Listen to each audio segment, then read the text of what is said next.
Hello. Hi. Hi, Andrea. Hi. I can never figure out the names. Hi, Steph. That one I can understand. Um, all right, I'm so excited. I have Dr. Iggy joining me tonight. If you don't know who he is, you're going to get to know him. He's a wonderful young man, a physician in Texas, and I'm going to.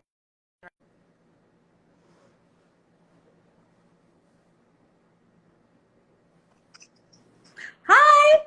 Hey, every time I every every time I do one of these lives, when the person's face shows up, I'm like, oh my gosh, there you are. I'm here. How are you? Pretty good.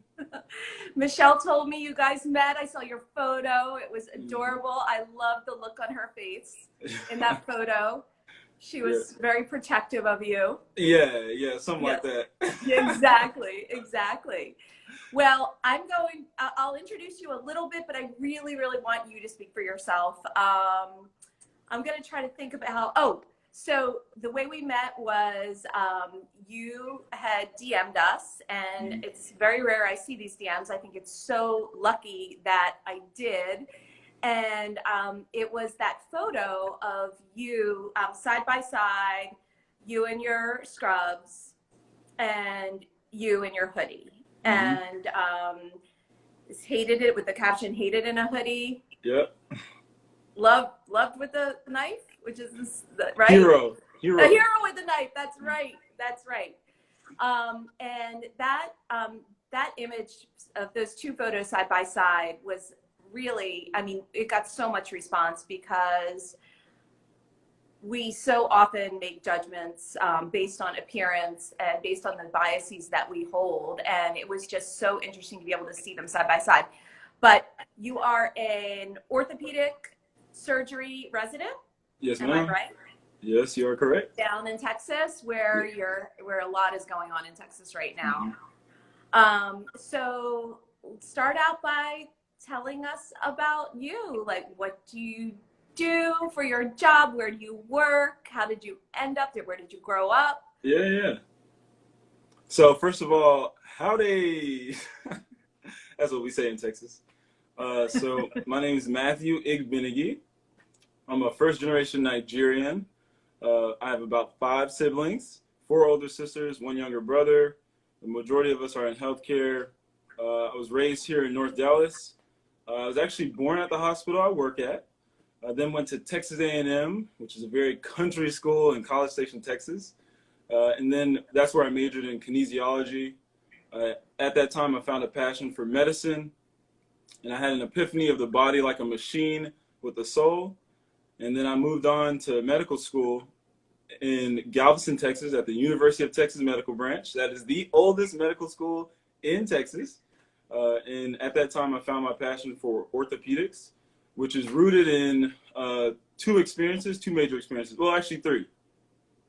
I fractured my pinky toe my freshman year of college, and it put me out.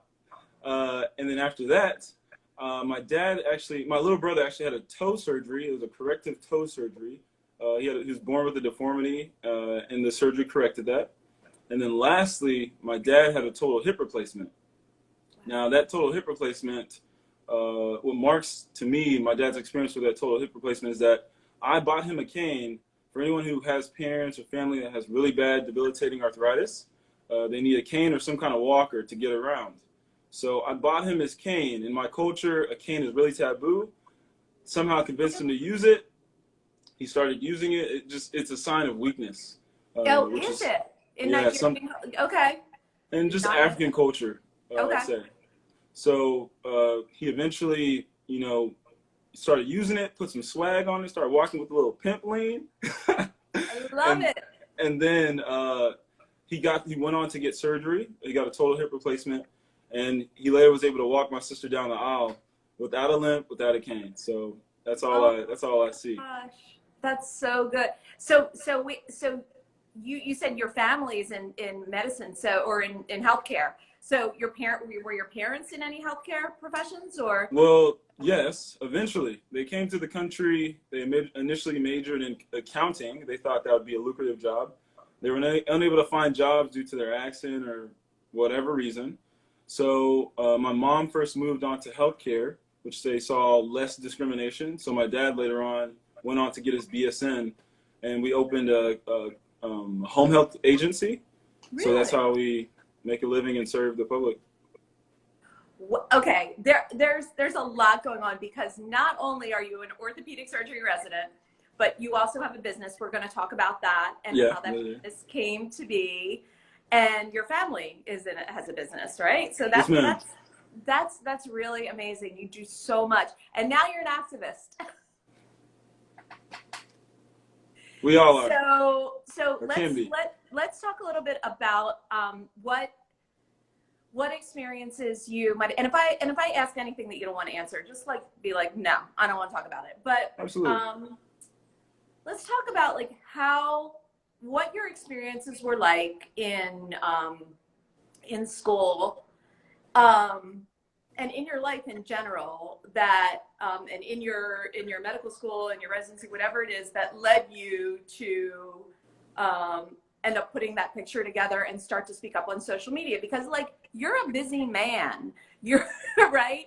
So that's like an extra thing that you're taking on, this idea of bias in healthcare. So what precipitated that? So just moving back, told you I'm from Dallas. I was born at this hospital. The hospital I'm at is a community county hospital where most people there do not have insurance, or the lower socioeconomic status type patients, poor medical insight. I was born there, raised in North Dallas. The high school I went to was quite diverse. There's a little bit of everybody, every range of social brackets, whatever. So high school, honestly, I didn't experience much. Went to Texas A&M, for anyone from Texas. Texas A&M is not the most diverse. It's becoming more diverse. But the one thing that marked my experience my freshman year was every day I went out to go to class and come back, I would count and see maybe one new person of color that I could recognize. Maybe one. The class I was in, about 300 people, I was the only African-American male. There are African-American females. I was the only African-American male. That's like a classic weed out chemistry course. But eventually, for that reason, I actually wanted to transfer shortly after being there. But after that, I found a group of people like me. Some looked like me, some did not look like me, like-minded, and I grew and made solid friendships that I have today. So moving on to medical school, the medical school I went to was actually known for having a strong diversity program. And my sister actually went to medical school there, so she was able to test it out before I actually tried it.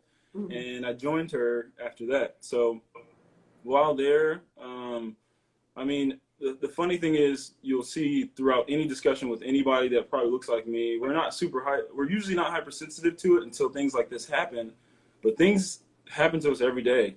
Implicit biases, and some of it we notice and we brush off, some of it we don't even notice, we don't stop. So in medical school, I experienced a few things. In clinics, I'd be in a clinic and I'd be referred to as the colored boy came in to see me. The colored boy did that. And you just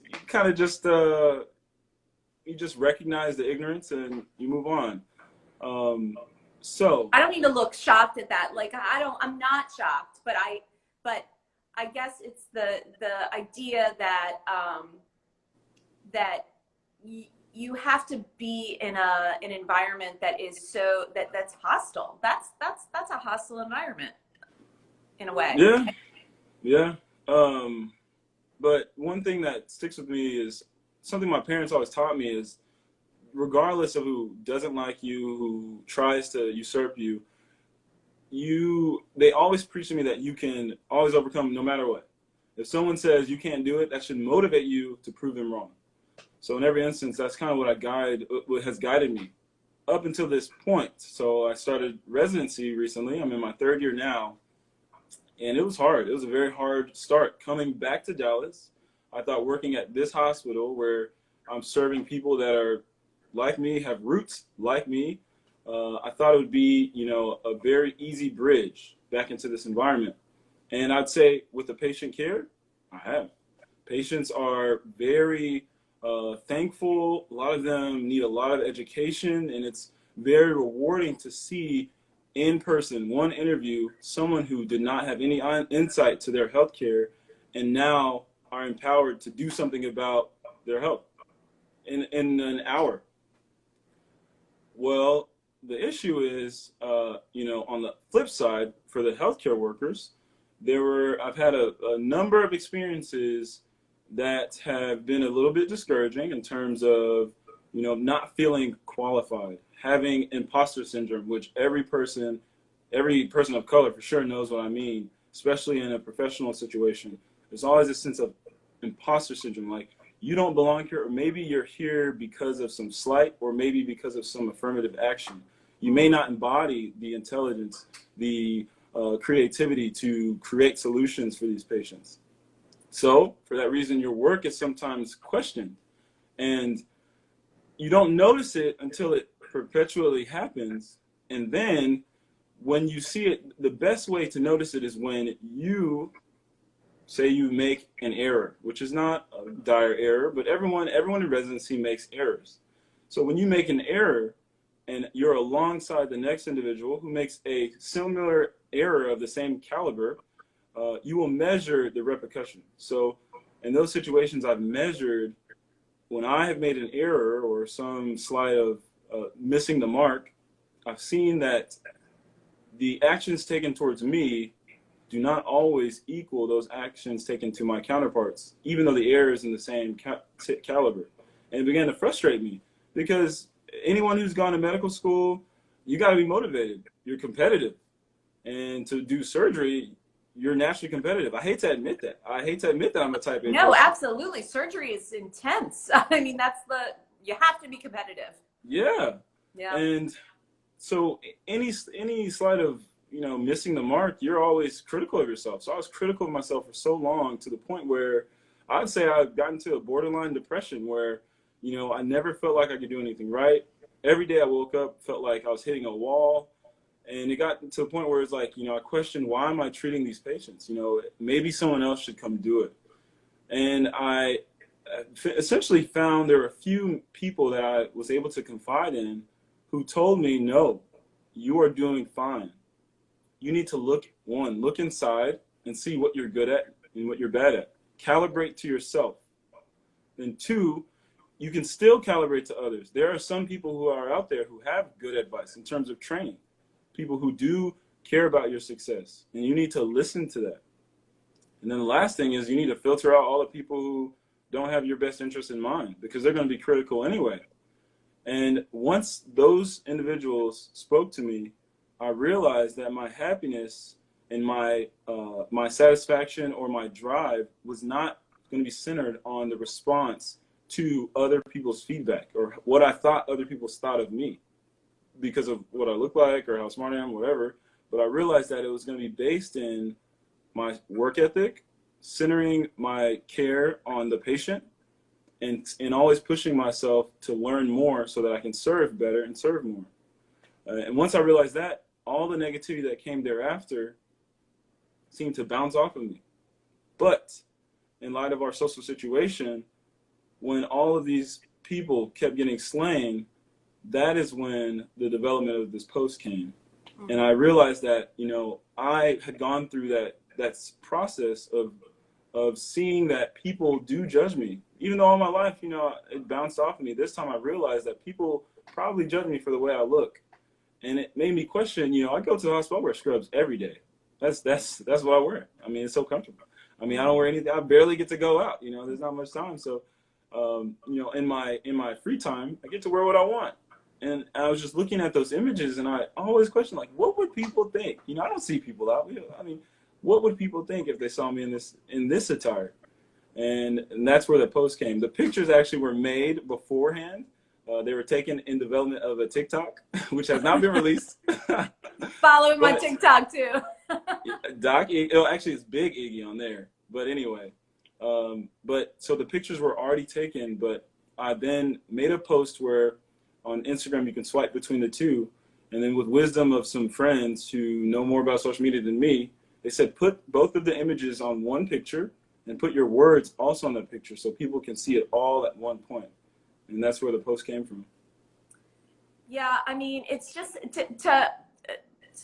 so the thing is that to hear it and to hear you talk about it and to see you talk about it, the things that you experience, we know these things intellectually. We know they happen intellectually. Like I think about all the data and all the studies on how Black children and brown children are disciplined way more in school than white children. I watched that happen myself in a school in a third grade where I was speaking, where the teacher just ripped into the little Black boy and the little white girls were just, but so we know it happens. We know by the data and the research it happens, but to hear you talk about it and to hear you, just to hear that on top of everything else you're doing, that you have to live through that and that you just have to brush it off. Yeah. It's a layer that is absolutely not, that we have to get rid of. Yeah. I think about, I don't know.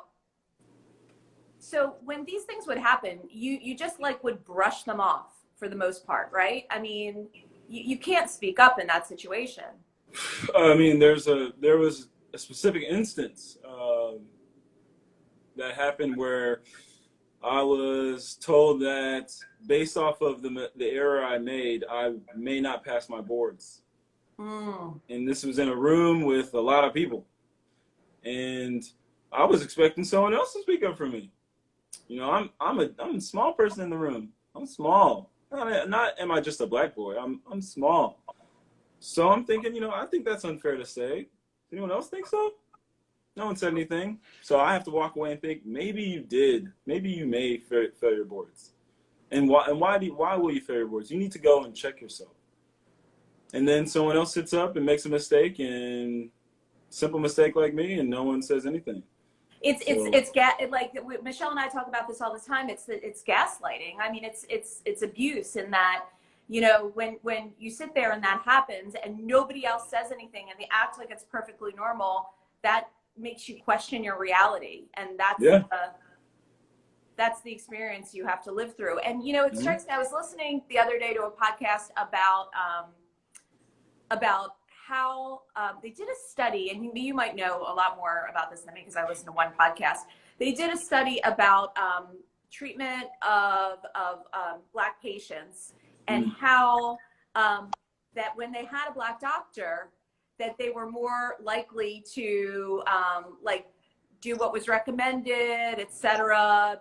Because I know there's a lot of mistrust for good reason in healthcare. So to think about the fact that the extra barriers you have to go through to actually be in your position to then be able to treat people who look like you, who really need you. So it's just layer on top of layer. So you said in your med school there were more students of color than in most med schools, but overall there's severe underrepresentation, right? Absolutely. So, for example, Texas A&M, they graduate about 50,000 people a year. I'd say out of the 50,000 that I graduated with in my year, entering medical school that year, I was the only Black male to enter medical school from there that year, from my class. So, but my medical school did a good job at recruiting, which unfortunately has declined with time. But historically, they did a pretty good job, and when I was there, they did a good job. But I've heard it's declined. I mean, what do you think? I mean, I know it's a huge problem, but what do you think needs to be done to be able to get representation in the medical field? It's a big question. Yeah, that's a really big question. I'd say the foundation is this. What we're doing now, everything that's been going on, all the activism in all forms is the first thing. people need to realize that Black people are human and we're all equal. And the hope is that eventually time will come where this is just a discussion of history, where we will be defending the next person who is oppressed. But specifically now, once recognition is there, which it has been recognized over time, but this is just, each effort it's okay, but the effort still has to push up to match the demographic of the nation. So what it's going to start at is, of course, STEM programs, exposing the youth. The youth that are growing up, their eyes are on everything they're growing up with. There's a saying that says, where there's a lack of vision, the people perish. I would say, where there's a lack of vision in terms of where you want to go, your dreams perish. You can't see where you're going. You don't know what it is. So it dies. As you get to age 18, if you're not applying to college, your chances are much lower. You have to have a lot of motivation, a lot of support to get there. So the first thing will be starting with younger people, which is the importance of mentorship programs, not just slip with information, but mentorship. So people like me need to take young people and talk to them. Just talk to them and relate to them as a human. Tell them, hey, I'm normal just like you. I like to play basketball. I used to play video games. I'm just like you. Here's the bridge of how I got here. And you need to put that in phases and make it clear to them and try to stay with them. But, sometimes you'll only be in there for a season. You only have them for a season. But that is the vision. So if we all approach younger people in that way, you can serve them at whatever point they're growing. That just strikes me that it's like yet another job for you. Another, this is the thing. It's like piled on, piled on, piled on. So what else, if you had to speak to the, your white colleagues, what would you say that you would want them to do to, number one, to be able to give better care to people of color, and number two, to get more representation in the field? I would say first, I would first disclaim to them and say, I'm not telling you to choose a person who's not qualified just because of their color. I'm not telling you to trade quality for color, but I would beg and implore them to understand people and not misinterpret the way they express each other as for quality. Because I think the misunderstanding is that people that look like me, when they express themselves a certain way, it gives off that the quality that they are going to provide may be lower. If someone speaks in a little bit more Ebonics or has a certain twang to their voice, they may think they're not educated, or they come from the hood, or whatever. Even if they do, they may think, they're not going to be able to provide the same level of care. So that's the first thing. And then after that, I think that would really help, because there are so many people like me that apply for my job who I interview yearly, who I know don't look the same, and I know don't even sound the same as their counterparts. But I've known them, and I know that they embody the qualities it takes to be like me, if not better. So I think that's what I would say. I would say, y'all need to try harder to really interpret this person's quality from their heart and from what you see on paper. We did a test as a department, and we may or may not have failed that test with people who look different but have the same credentials. Yeah. So, there's that study there we talk about all the time, where they had, the same exact resume, and one had a white sounding name and one had a black sounding name on it, and the one with the white sounding name got far more callbacks. Yeah. That's just part of the unconscious bias we hold. You brought something up, and I'm interested. So, and you might have to explain this to people, but so do you find yourself code switching? Oh, what? What's a code switch? Come on now. Of course. Of course. What? That's like my life. That's like my 7 to 7, and then get home, it's back to the other. I code switch. Will you explain that to people, what that means? All right. So to code switch is to alter your vernacular, what you speak, how you speak, depending on the situation, how you communicate with people. You use a certain choice of words. Some people will say slang, or whatever, Ebonics. I'm Nigerian, we say Pidgin English, depending on what audience you're speaking to. Now, I'll say that in the hospital, yeah, you're not like in a professional environment, what is stereotypically defined as professional will be speaking elegantly and clearly with certain choices of words. Now, I'm not going to say that I do not recommend that people in healthcare use the vocabulary they spent so long to learn, but sorry, I'm digressing. Anyway, code switching is go digress.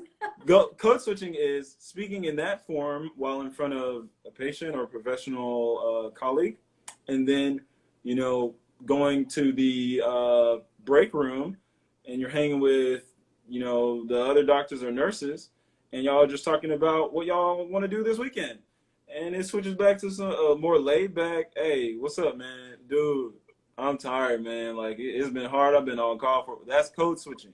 That's changing your vernacular to a certain environment. And for the Nigerians, you say, "Hey, my brother, what are you doing this weekend? Hey, come and hey, we are cooking some good suya." I don't know who understands that out there, but that's code switching. I think you need to. So I think it's super interesting because I you know how you put the pictures of how you look side by side. I feel like you have to do the same thing with talking in your regular voice and talking in your white voice. Can we call that your white voice, right? Yeah, you said it, not me. I mean, Michelle, hey, Michelle will say the same thing because she grew up around all white people, and this is like she got a white voice because the dominant culture in America, that proper way of speaking, that's white voice. I mean, it is. So I think I challenge you. Maybe you make a TikTok about the two like what would your supervising person in the hospital do if you spoke in your regular voice? That's a good one. That's actually a very good idea. Right. I'll take the challenge. It'll be the code switch challenge. Exactly. What's up? What would they think of you? You were on an interview. What would they think of you if you spoke in your regular way? I'm down. Because I got to tell you, for me, and I always say this as a middle-aged white lady, I go into meetings and professional meetings, and I just talk like I talk. I don't even try to, it's always all accepted. Sometimes they even curse. Like they take it from me. Yeah. But if it were you, I don't think so. I don't think so either. No, I don't think so. So I want to make sure I get to this too. So tell, okay. So, what you're wearing. For this? Yes. Can you tell us about that? Well, what you are looking at now is a Creed scrub cap. This is the classic kente cloth design. So she's referring to a company that we just started. It's called Creed, but our Instagram page is Creed Scrub Caps. It's in my bio. Right now at this time we make scrub caps for healthcare workers or for anyone who can find it to be fashionable in their everyday life. What Creed historically stands for is a set of beliefs that define a certain people. But we have changed it. I mean, we have made our company with a K, Creed, to represent, I guess, the motivation came behind all of the things going on in society, in addition to the advent of masks in the hospital universally. So because we all wear masks now, we're unable to provide the nonverbal feedback and cues in our patient interaction, which make us all who we are. So one of the motivating factors was to express who we are through another form, which is this. The other thing is that it was initially motivated by healthcare workers. So I and another physician began the company by designing the hats, producing the hats, and we initially made it for other healthcare workers to be able to express themselves in this day and age, in addition to showing that they want to affirm others and represent other cultures that exist. We think there are some qualities that every healthcare provider should embody, which is leadership, determination, compassion, and also relatability. And we think that this is just one other way that you can relate to patients. It just is one other way to spread your reach to patients, because patients aren't always thinking of, okay, does this doctor know the differential diagnosis? They are thinking, man, can I trust this person to tell them? Can I trust that they're going to understand what I'm saying? Because not all the patients are going to describe a wound on their leg the same way. Some might say, someone says, okay, let's talk about bones. Someone says, I broke my bone. And I'm like, okay, sometimes I forget, you have a fracture in your leg. Did I fracture or did I break it? To me, they're the same. But to the patient, it's different. So anyway, it just shows that there's always a need to reach and relate to your patients. And essentially, and the last thing is that we think it's fashionable and it's comfortable. So that's I just like the one thing that's like never changed is scrubs, right? I mean, that's like all the same always. And I love that you're putting personality to, and that you're an entrepreneur, and we all need to support Black-owned business. So put that money into the economy that way. And, everybody who's with us, any healthcare workers, or just if you want to look fashionable, please. You can go to his, I don't know how you find time to do it. Do you sleep? Like, honestly, like, yeah, a lot of it's on the go. Luckily, mobile devices make a lot of things work. You got to study, you got to treat patients, and then you use your free time. Everyone has some form of free time, so I expend a lot of my free time doing all this stuff. Yeah. And I think it's necessary. I don't think it's, like I said, the hope is that, this will be a point of history where representation and discrimination and all that stuff will be a point of history where we will move on and make that a framework to serve the next group of those people who are oppressed. But in this time, I think, it only makes sense to use your free time to stand for things like this. Otherwise, I'll be bogged down studying. I'll be in the trenches. And then the movement will pass, and I can't say that I've done anything. So. Yeah, I mean, you're doing a lot, and you're young. But we need you to keep going. Yes, but also take breaks. Yes, ma'am. Is that a lot of mixed messages there? Yeah. I wanted to talk a little bit about COVID. And you're in a hospital, you said, that is a lot. Is it mostly Black and brown patients in your hospital? So yeah, mostly Hispanic, and then whether anyone who walks in the hospital, white, Black, or anything, usually it's uninsured. Most of the people that come are uninsured. Some are though, but the majority are uninsured, and I'd say the majority also are of Hispanic background.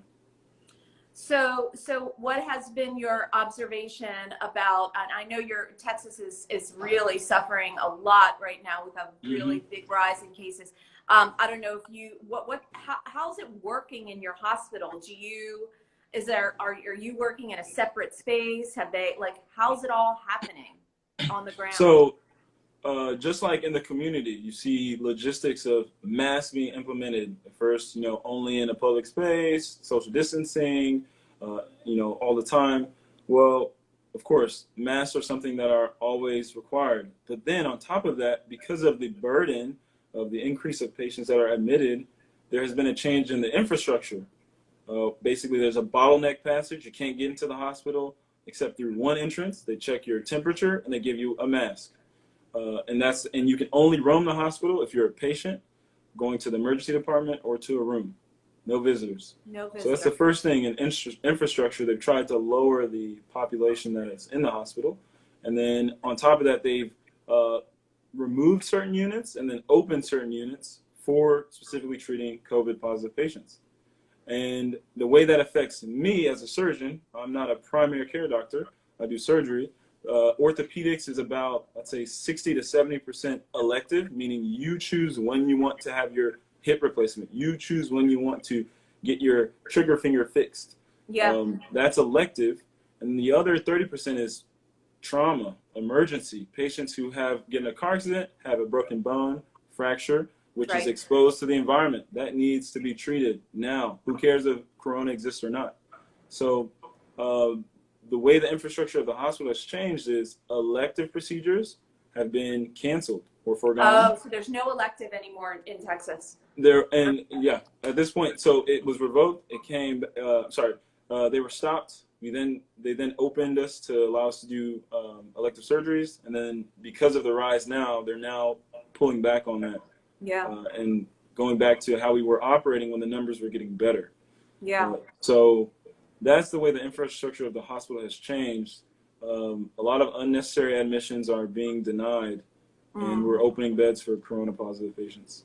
How have you been overwhelmed at all in your hospital?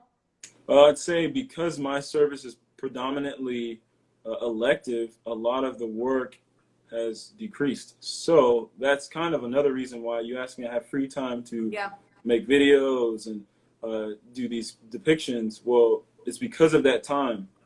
But now it's going back to normal. Mm-hmm. Right.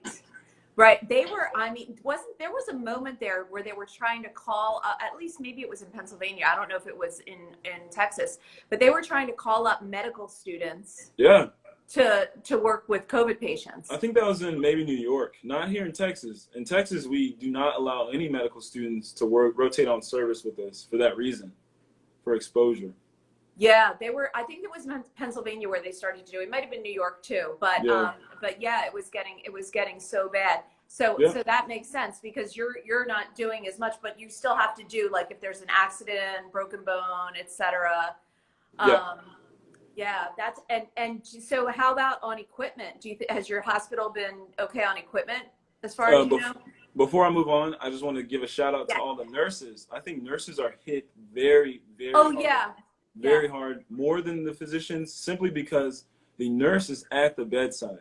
People give glory to the doctors because of whatever, but the nurses are the ones who are there 12-hour shifts, bedside, all the time with the patient, exposed. If they're taking care of a coronavirus, COVID-19 positive patient, they're exposed at all those times. If something goes wrong, then they call us, and then we pop in temporarily and move out. We're not at bedside. So I do want to give a shout out to the nurses because they need to be honored. They're the ones who are being shifted probably more than us. They are from their floors that are, the elective surgeries that are canceled. Nurses are versatile. They're not like me, who I have a specialty. They are versatile. They can do anything. So shout out to the nurses. But in terms of what you were asking, supply, say that initially there's a huge scare and there was a huge deficit. I think the nation has caught up in terms of supplies, but unfortunately, because of this rise, I don't want to say the hospitals are being stingy, but they're being a lot more discriminate with how they distribute masks or PPE because of the fact that they may need more in the future. So I'd say we're okay, but I don't want to say the hospital's stingy, but like, for example, if I come in and I need a mask or N95 today because I forgot mine, or the one that I've been using for 3 days is kind of grungy, there's always questions asked before I'm getting that. But aren't N95s supposed to be single use? Aren't they? You're supposed to use them multiple days?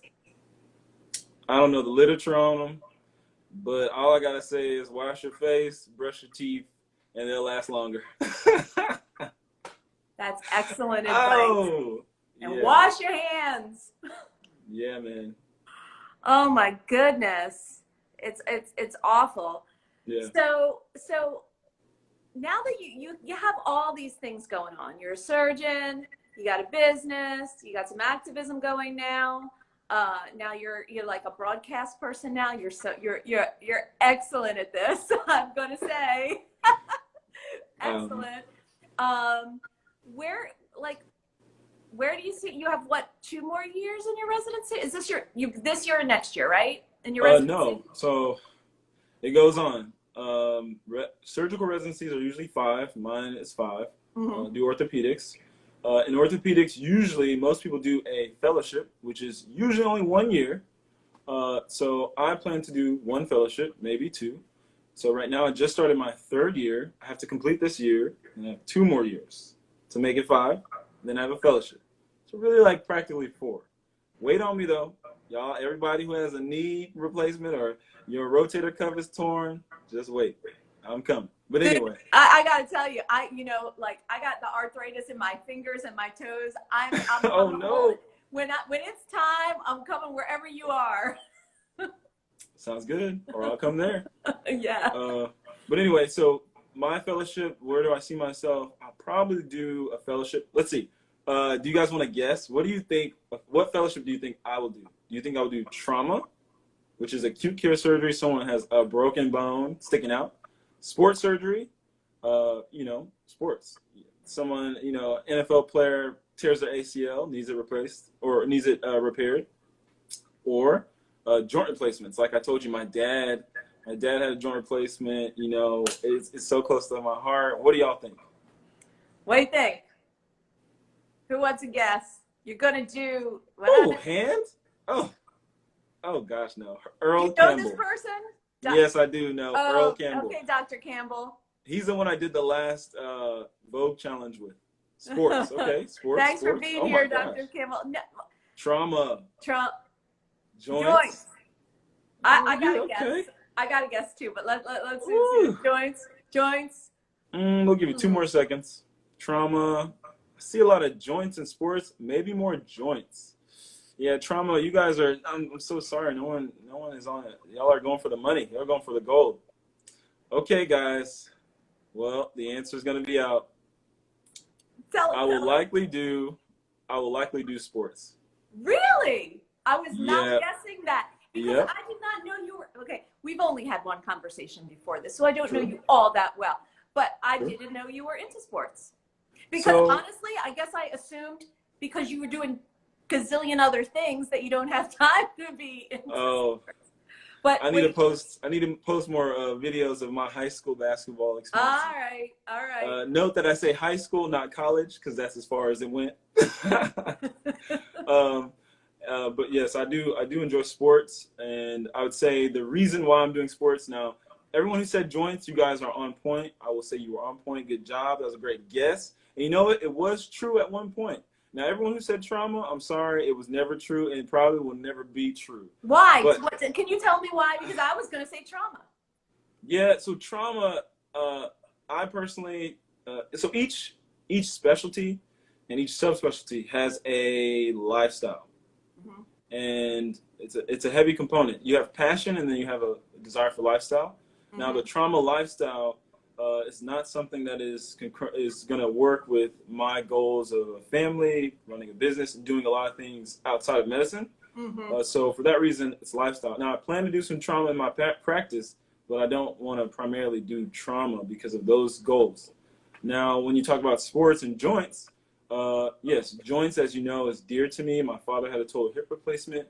He was then able to walk my sister down the aisle unassisted without a cane. That is the vision I see every time we do a joint replacement. That's all I see. So it's very near to me, and I actually do plan to do it in practice.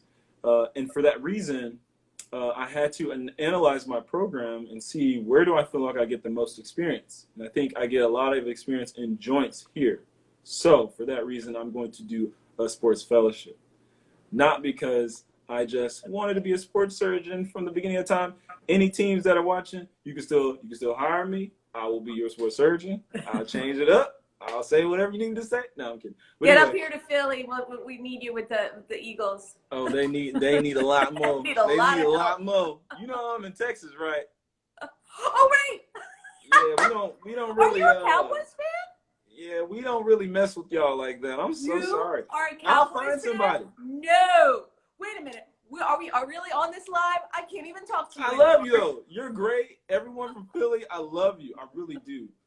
But yeah, I'm a boys fan. You can't really. Hey, guess what? The NFC East. I'm really excited that the Washington team is finally changing the damn name. Yeah, it's about that time. About that time, you think? It's been about that time. They had to wait until it came down to the money. Until FedEx and Pepsi were gonna pull their money. That's how it works right now, y'all. So mess with somebody's money, and things change. That's another reason. I mean, that's a talk for another day. You should get someone who can talk about economics and discrimination and all those things and how that link. But that's a topic for another day. But yeah, that's a great topic. Somebody just said I'm whacked. I'm really, you know what? The truth is, I'm not really an Eagles fan. I am actually just a fair weather fan. What I am is not an Eagles fan. It's just if you live in Philly, you have to, for some reason, hate Dallas. You just have to. Yeah, and like, I don't understand that. You just, and I grew up. Okay, you want to hear my age? I grew up in the time of Roger Staubach. Who's that? Who? You know who that is, right? So you know, like that, you know, people all wanted to like Dallas and stuff like that, but like in Philly, you just can't. Yeah, it's okay. I still love y'all. I just all right. It's good. So all right. So you're gonna go to your fellowship, and then tell me about, like, you have your TikTok stuff going. Yeah, I can't even believe this. I'm adding this to you. You have your TikTok, you have your Instagram, you're getting all this attention. The photo that we shared before we shared it, you had Kristen Bell. Kristen Bell shared it. Do you know Kristen Bell is the lady on what's the show she's on? The Good Place? Good Place. I know. I can't believe I forgot that. Forgetting Sarah Marshall? Yes. So she's on Good Place. Veronica Mars? I did a live with Jamila. And she's on Good Place too. Yeah. Right? So that's a connection.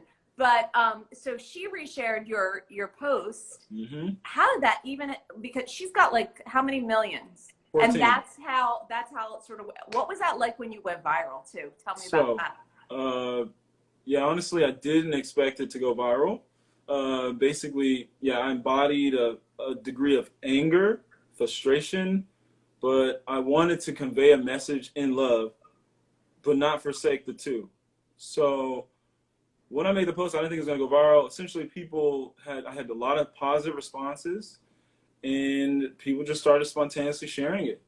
So at that point, it got shared to multiple people, and sharing anything on a story just multiplies the message. And essentially from there, I began to also share it to places because I realized this has something to say, and somehow it got to her. I don't know how it got to her, but she shared it. So one thing that I make a practice of, if I can track someone shares my post on their story, I tell them thank you. I try my best. It's been shared so many times, but I try to say thank you to everyone. And it turns out I said thank you to her and moved on. I just said thank you and moved on. You didn't know it was her? I got this huge flood of followers, huge flood of likes. And I was like, where are y'all coming from? I literally asked a few of them, I was like, where are y'all coming from? They're like, you didn't know Kristen Bell shared your post. And then I had to go look and do a little, who's that? Oh, I didn't know that was her name.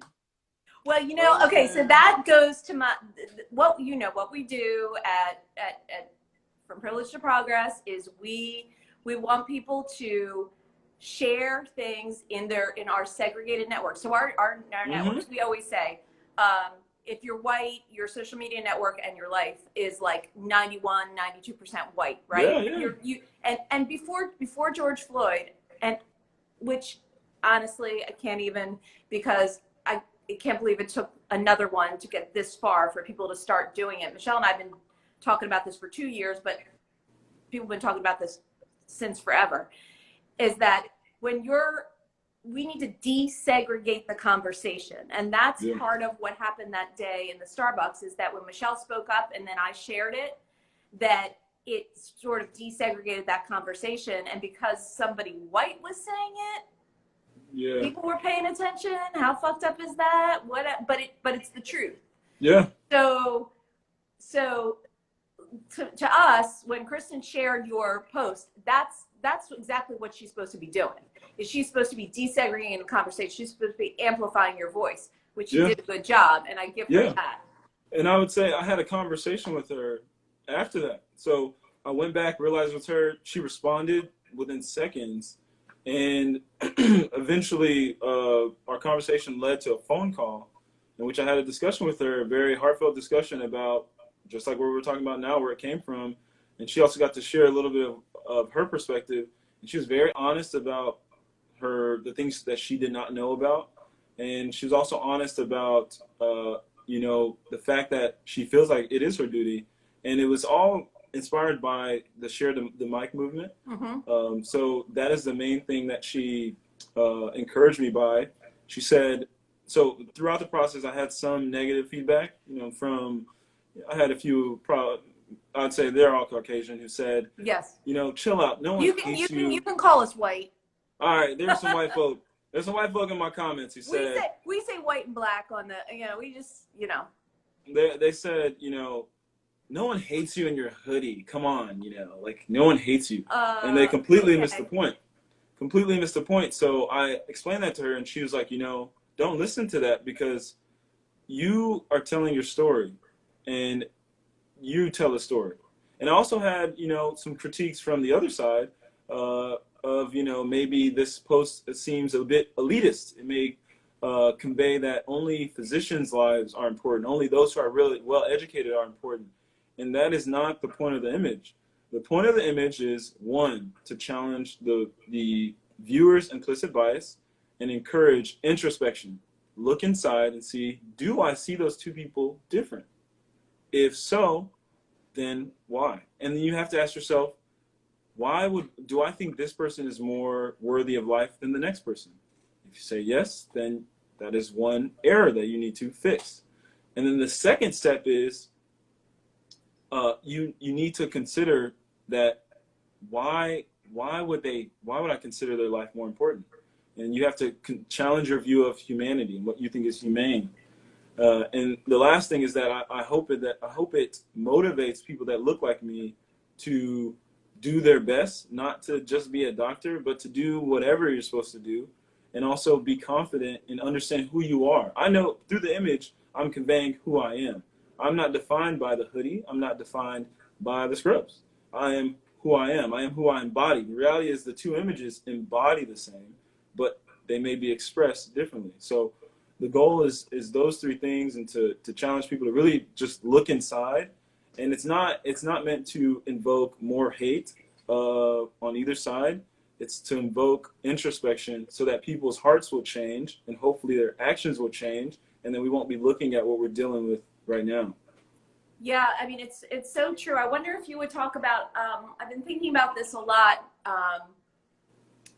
You know about Elijah Mclean, right? Yeah. The young man who was killed by another young man killed by police. And there were a lot of posts going around about Elijah Mclean, about how, oh, what a gentle boy he was, and he played the violin, and there was a lot of focus on him being a different, you know, like with the implication that he was a different kind of person. So maybe you should feel extra sad about him. And I think that like I sort of heard that in what you were saying, is that, you know, everyone's life matters. It's not just because you're a physician, your life matters more than someone who's not. So can you sort of talk about the tendency of people to say some people are more worthy than others of your understanding or respect or admiration or whatever? Yeah. And it goes back to what we said about the almighty dollar, and how people will essentially judge your value of life by how much money you can make. And I shared a meme, you know, about how, you know, ever since slavery was abolished, black people have been called lazy. And that spoke a lot to me, because, you know, it just speaks to how people value other people by what they can produce or what they can do for them. Now, understand, I'm not saying that economics is not, you know, in existence and should not be in existence, but that's a different subject. That's a different discussion. We're talking about humanity and the image that we all bear, the value that we all offer to this world, and the potential that we all offer. No one, you know, a baby can't do anything for you. Why are they so precious? This person was once a baby. So I think it's rooted in the fact that certain groups are not viewed as economically favorable until they, you know, play a sport, you know, sing a song or something like that. So moving on from that, I think I lost my train of thought, but I think that we have to all come back and realize that every life is precious, no matter how much money it can make for you.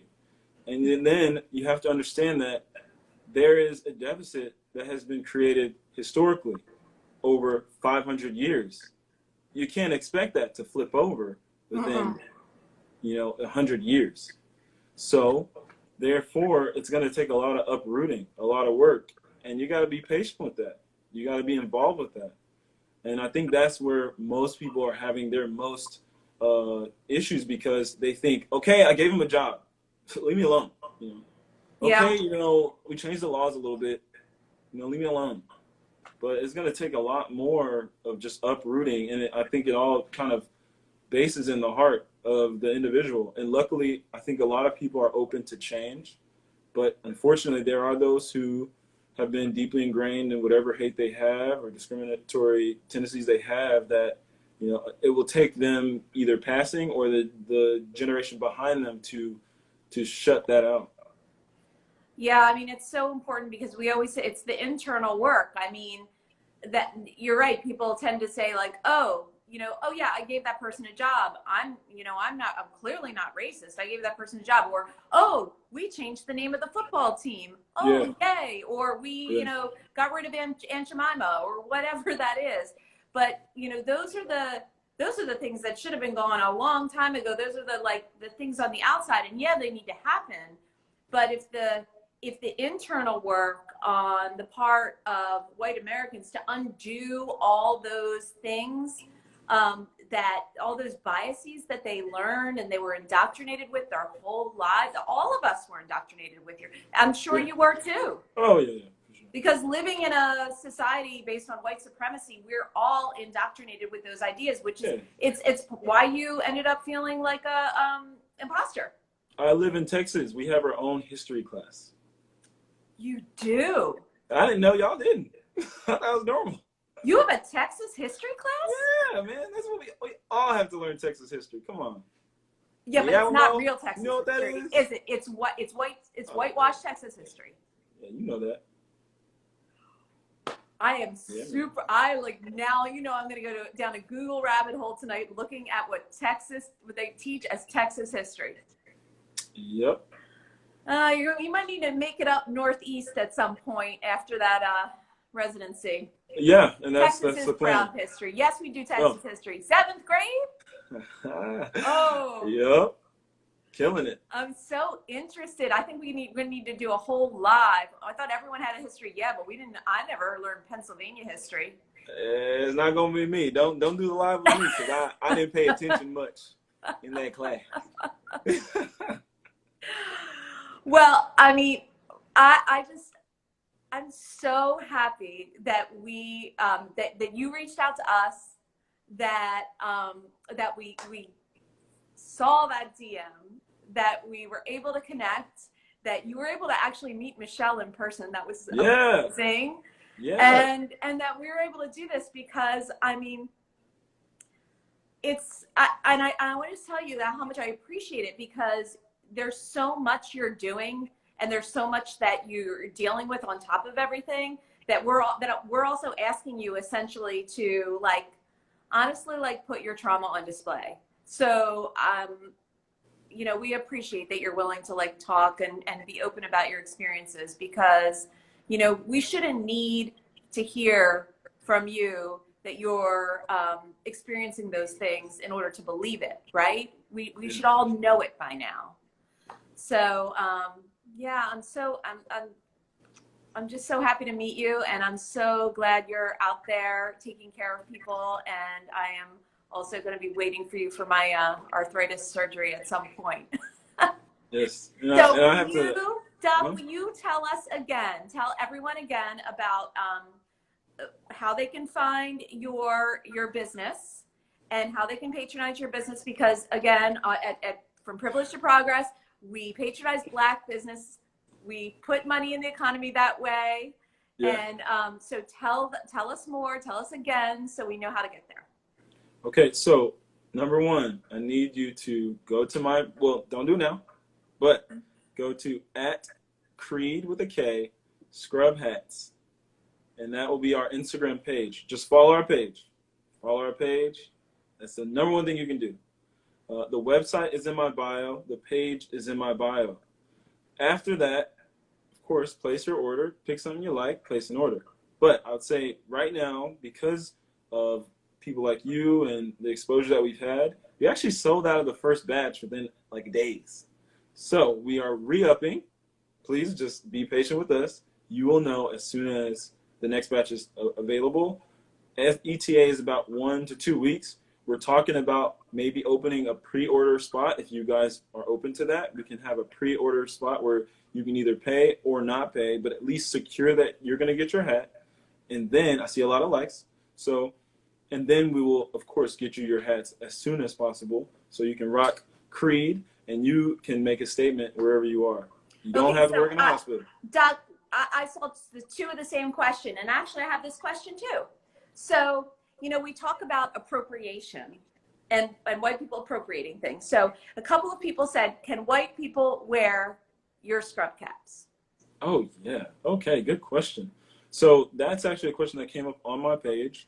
Someone specifically asked, with wearing this hat, I don't want to be offensive. I don't want to be like you say, middle-aged white woman wearing this hat in the hospital. But it goes back to what I said about it originally started healthcare workers for healthcare workers in the hospital environment, treating a variety of people. The goal is to increase your reach. Every healthcare provider should be relatable. And we're not saying that this hat will necessarily make you relatable, but I think hats like this can make you more relatable. And it also expresses who you are. So I think it's not offensive as long as, especially if your heart is in the right place, it's not offensive. It's like you just said, cultural appropriation. You're showing that it's okay to coexist with certain cultures. It is okay to embody and to have an affinity towards other cultures. And I think that's okay. Yeah, and you do, and I will say you're wearing the original kente cloth one. Is that yes, right? ma'am. But this is the classic kente. There are a variety of different designs. So if you don't have to choose that one, you can choose one of the other ones. Oh, I encourage you to go to the page. Go to my page. You'll see it. It's easy in my bio. It has a lot of letters, so I'm not going to spell it. Just go to my page, doc.iggy, and then you'll see it in my bio. You can click on it, and you'll see we've already displayed a lot of the hat styles for men, for women, small, big, unisex. It doesn't matter. In fact, every hat anyone can wear. We just kind of help people, just like the hospital kind of offers these to guys. Anybody can wear this hat. There's a girl who's wearing this hat. Her name is Shalon. She's wearing it on the page. You'll see it's very similar kente cloth design. So I think just go to my page. It'll be in my bio. You'll see all of those, and more designs are coming. We're increasing the technology. We're improving the technology. We're constantly thinking about how can we make it better for you? How can we make you more stylish? How can we make you more comfortable, first of all, and then more stylish? So I really appreciate any support y'all give us. And I hope we can just serve you and wherever you are. Yeah, and I still, people are all talking about you should be, if you're white and you're going to choose the kente cloth, then you better be able to be doing the work and be able to back up and answer questions. You have to understand that. So maybe you want to choose one of the other designs. All I gotta say is to second that. For anyone who does not look like me and wants to get a kente, I say feel free. You must always understand that someone may approach you and ask you a question and ask you why you're wearing it, why you bought it, or for whatever. And I would say that it is your opportunity to express your heart that you embody. And I wouldn't say shy away from it. I would say just have the confidence and courage to respond to whoever asks you a question, whether they look like me, whether they look like someone else, and also sit down and think about it. Think about, what you're trying to express so that you can share it with people. And I honestly think that in that moment when someone comes and asks you that hard question and you're prepared to answer it, you will change someone's heart in that moment.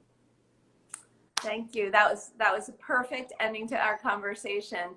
And I loved being here with you. Likewise. We're all going to keep in touch, and hopefully when people are actually in person again, we get to meet in person. Yeah. And I would love it. And you got to come up to Philly, but don't wear your cowboy stuff.